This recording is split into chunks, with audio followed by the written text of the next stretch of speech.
সবাইকে ওয়েলকাম জানাচ্ছি another new ব্লগে। আজকে ব্লগ করার ইচ্ছা ছিল না, যেহেতু বাইরে যাচ্ছি বাজার করার জন্য।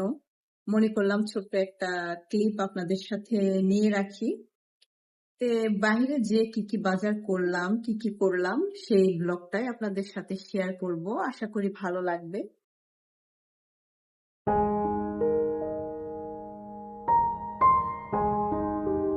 আমরা মোটামুটি রেডি হয়ে বসে আছি। এখন শুনলাম যে আপনাদের বাবার একটু বের হইতে লেট হবে, ও একটা কাজ করছে। কি আর করার, মা ছেলে ছাদে আসলাম। আমাদের ছাদের ভিউটা মাশাআল্লাহ এত সুন্দর।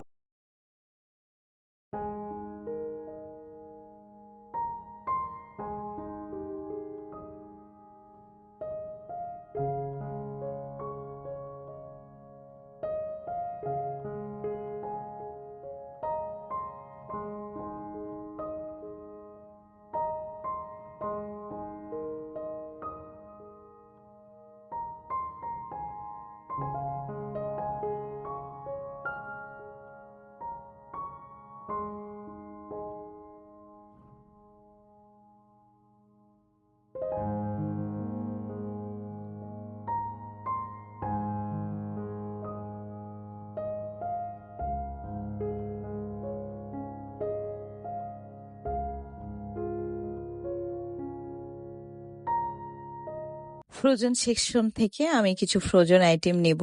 এখান থেকে পরোটাটা নিলাম।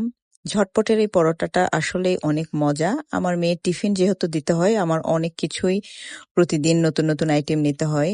তারপরে এই কাজী ফার্মের ডিমটাও নিয়ে নিলাম।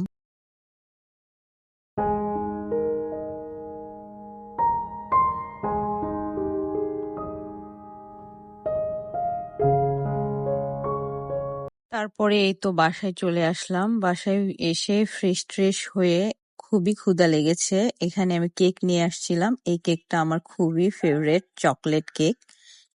এইটাই একটু নিয়েছিলাম, আর তার সাথে ল্যাপটপে একটু কাজ করছিলাম। আজকে হঠাৎ করে মিষ্টি দেখলাম, মনে হচ্ছিল যে কিছু নেই। এখানে 1 কেজির মতো লাড্ডু নিয়েছি, আর এইখানে মানে ছানার দেওয়া একটা মিষ্টি। উপরে হলো এটাতে একদমই ক্রিমি, তার উপরে পেস্তা বাদাম, আর নিচের সাইডে হলো এমনি ছানার যে নরমাল মিষ্টি থাকে ওই রকম। তারপরে বাজারগুলো গোছানো হয়নি, সেগুলো গোছাতে চলে আসলাম। যেহেতু আজকে অনেক কিছু বাজার করেছি, দেখা গেছে যে ঈদের পরে ওইভাবে বাজার করা হয় নাই। টুকিটাকি যা লাগে নিচের দোকান থেকেই নিয়ে আসা হয়। তো আজকে অনেক কিছু বাজার করেছি, সেগুলোই আমি গুছিয়ে নিচ্ছিলাম। এখানে অনেক কিছু ফ্রোজেন আইটেমও কিনেছিলাম। এখানে চিকেন সসেজ ছিল, মোমো ছিল। এই মোমোটা আমার হাজবেন্ডের অনেক পছন্দ, ও খুব পছন্দ করে।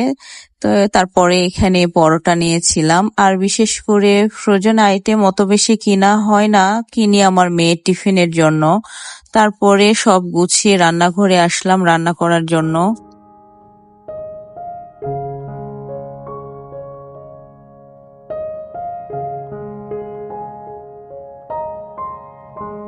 কাঁচা মরিচ, পেঁয়াজ, ধনিয়া গুঁড়া, লবণ, হলুদ, মরিচ সবকিছু সুন্দর মতো দিয়ে খুব ভালোভাবে হাত দিয়ে মাখিয়ে নিতে হবে। এখানে তেল আর ঝালের পরিমাণটা একটু বেশি দিতে হবে।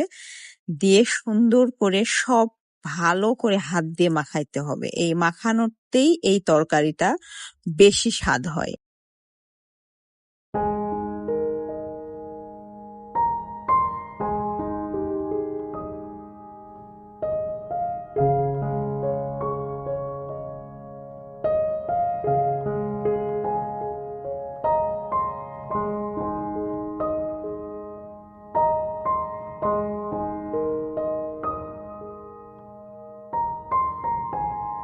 এই তো আমার চচ্চড়িটা শেষ। আজকের সারাদিনের ব্লগটা কেমন লাগলো অবশ্যই কমেন্টে জানিয়ে সাথে থাকবেন।